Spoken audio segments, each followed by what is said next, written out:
Technology बनाने में तो कोई बुराई नहीं थी, पर बनाई तो नहीं, खाली बकवास की थी।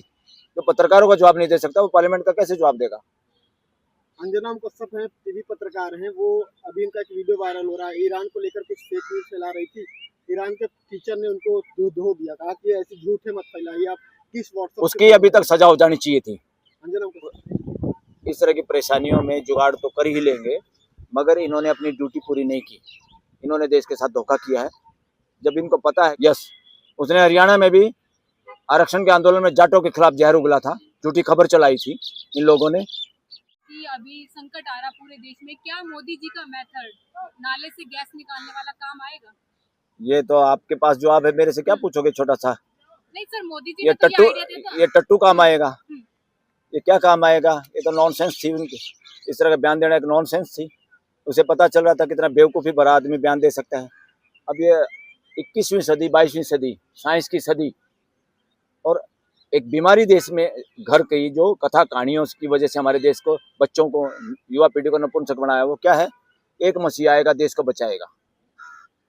अरे क्या बेवकूफ़ी करे। बाकी हम और आप सारे के सारे, हमारी माएँ बेकार हैं, हम सारे बच्चे बेकार हैं कि एक मसीहा आएगा वो हमें बचाएगा।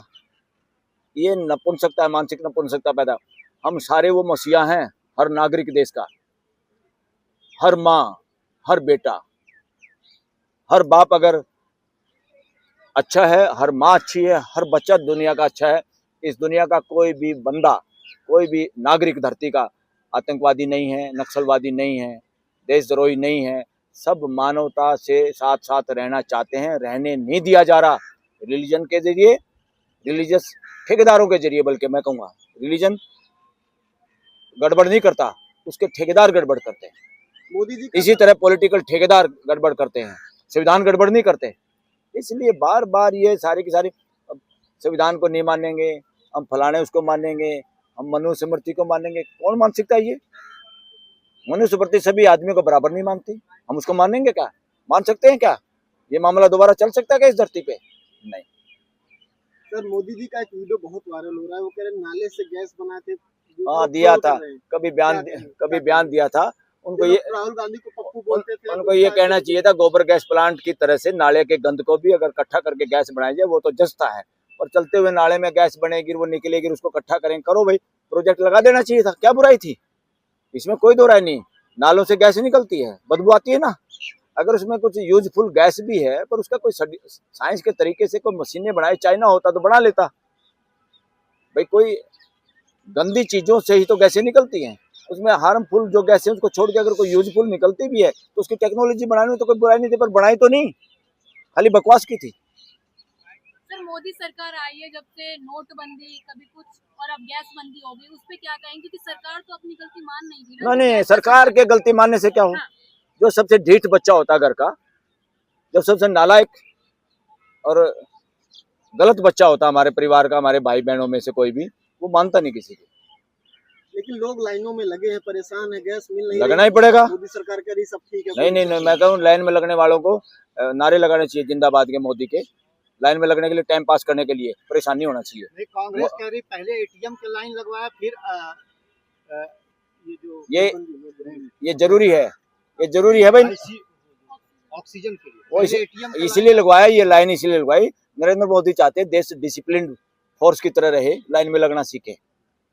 पहले नोटबंदी में लाइन लगी, फिर ऑक्सीजन के लिए लाइन लगी, ऑक्सीजन के सिलेंडर के लिए, अब गैस सिलेंडर के लिए। नरेंद्र मोदी को पता है कि देश के युवा, देश के लोग उदंड हैं, बदमाश है, इनको सीधा करना है, इनमें लाइन में लगना सिखाओ इनको, इसलिए ये काम हो रहा है देश के अंदर। सर, कुछ लोग ये कहते हैं कि चाहे गैस 5,000 रुपए की हो जाए, चाहे 10,000 की, हम लाएंगे तो मोदी जी को ही। उनको क्या कहना चाहिए? उनको कुछ नहीं कहना चाहेंगे, उन्हें मौज करने दो, लाने दो भाई, अच्छी बात है, क्या दिक्कत है? वो कोई लेने वाले नहीं, सबकी वोट बराबर है। देश की जनता, देश के लोग जो चाहेंगे वो सिस्टम में बने रहेंगे। राज्यसभा सांसद है आम आदमी पार्टी के संजय सिंह, वो कहते हैं कि देश गैस संकट में है, मोदी जी गायब हैं, उनके जो मित्र हैं वो भी कोई रिलीफ नहीं दिला पा रहे भारत को। क्या कहेंगे? मोदी जी पार्लियामेंट में नहीं आए। बिल्कुल गलत है। जो आदमी पार्लियामेंट में नहीं आता, इसका मतलब वो देश के सामने नहीं आता, वो देश की इज्जत नहीं करता, वो देश को ग्रांटेड लेता है, देश को मूर्ख समझता है, देश को ऐसे सोचता है कि इनको बेवकूफ़ बना के, भाषणबाजी से या निःशुल्क राशन करके या किसी और ड्रामेबाजी में फंसाओ पार्लियामेंट में नहीं आना सबसे बड़ा अपराध है नरेंद्र मोदी का। तो क्या लगता है देश की जनता से डरे हुए हैं, जवाब नहीं दे पा रहे मोदी जी? जिसके पास जवाब हो वही तो जवाब देगा। डरा हुआ आदमी फेस नहीं कर सकता पर्सनों को, वो पत्रकारों को फेस नहीं कर सकता। पार्लियामेंट का खाक पेश वो करेगा, सामना करेगा। जो पत्रकारों का जवाब नहीं दे सकता वो पार्लियामेंट का कैसे जवाब देगा। अंजनाम कश्यप है, टीवी पत्रकार हैं, वो अभी इनका एक वीडियो वायरल हो रहा है। ईरान को लेकर कुछ फेक न्यूज फैला रही थी। ईरान के टीचर ने उनको धो दिया, कहा कि ऐसी झूठे मत फैलाइए। आप किस व्हाट्सएप उसकी अभी तक सजा हो जानी चाहिए थी। अंजनाम कश्यप? यस, उसने हरियाणा में भी आरक्षण के आंदोलन में जाटों के खिलाफ जहर उगला था। झूठी खबर चलाई थी इन लोगों ने कि वहां पर लड़कियों के अंडरवियर मिले, फलाना किया, लोगों ने उनके साथ रेप किया, छेड़खानी की। जबकि ये पता है हरियाणा का कल्चर है, अपना बेटा भी अगर किसी महिला के साथ छेड़खानी करता, समाज वहां बैठा है उसको जान से मार सकता है, बेटी की इज्जत नहीं लूटने दे सकता। इस तरह का बेहुदा किया था। और उस वक्त हाईकोर्ट के भी एक जज ने बहुत जल्दबाजी में फटाफट एक्शन लो, ये करो वो करो, बिना उसके, जैसे किसी के इशारे पे नाच रहा हो, इस तरह किया था। ये हाईकोर्ट के जजों का स्टेटस हो गया देश के अंदर। तो ये जज भी मिलेंगे? और क्या, इसमें बार बार पूछने की जरूरत है? देश की जनता को पता नहीं क्या? सुप्रीम कोर्ट की जज खुद कहते हैं डर के फैसले मत दो, सरकार से मत डरो। इसका क्या मतलब है कि बहुत सारे जज सरकार के इशारे या उसकी भाषा समझ के फैसले देते हैं? इसका क्या मतलब है? सर अभी युद्ध को काफी समय नहीं हुआ, उससे पहले ही देश में, अपने देश में संकट आ गया। अगर ये काफी लंबे समय तक चला तो क्या लग रहा है देश में हाहाकार मचेगा? हाहाकार नहीं, नेचुरल माहौल में आ जाएंगे लोग। अपने चूल्हे जलाओ, लकड़ी जो चूल्हे की रोटी खाओ, बीमारियों से बचो। लेकिन जो स्टूडेंट हैं, जो बाहर का खाना खाते हैं, जो बाहर रहते हैं, उनका क्या होगा? अब कोरोना में क्या हुआ था, तभी तो लोग जिंदा रहे थे। देश तो नहीं मरने वाला इस तरह से, कोई ना कोई जुगाड़ कर लेंगे लोग इस तरह की परेशानियों में जुगाड़ तो कर ही लेंगे। मगर इन्होंने अपनी ड्यूटी पूरी नहीं की, इन्होंने देश के साथ धोखा किया है।